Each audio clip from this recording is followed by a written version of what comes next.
Welcome to our channel. Today we how to install Nutshell CRM for small business sales. Easy tutorial step by step clearly.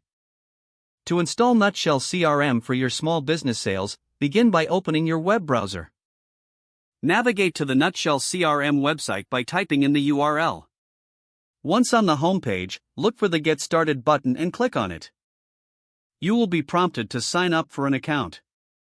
Enter your business email address and create a secure password. After filling in your details, click the Sign Up button to proceed. Check your email inbox for a confirmation email from Nutshell. Open the confirmation email and click on the verification link provided. You will be redirected to the Nutshell CRM dashboard. Now, follow the on-screen prompts to set up your account. Fill in your business details, including the name and industry.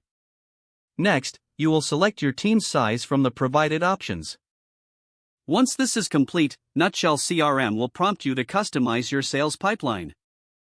Add stages that reflect your business's unique sales process. After customizing the pipeline, you can add your team members.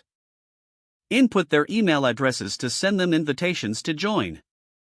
Each team member will need to accept the invitation and create their own accounts.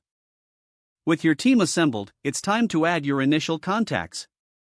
Navigate to the Contacts section on your dashboard.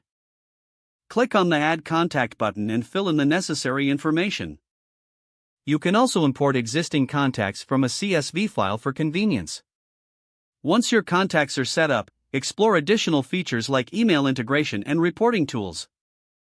Familiarize yourself with the dashboard layout for easier navigation. Finally, consider setting up automation features to streamline your sales process. Your Nutshell CRM installation is now complete, and you're ready to enhance your business sales efforts. If the page does not load, refresh the browser or try again in a private or incognito window.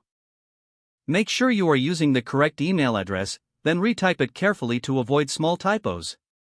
If your password is not accepted, use the reset option and create a new strong password you can remember. Don't forget to like this video and subscribe to our channel for more step-by-step tech guides.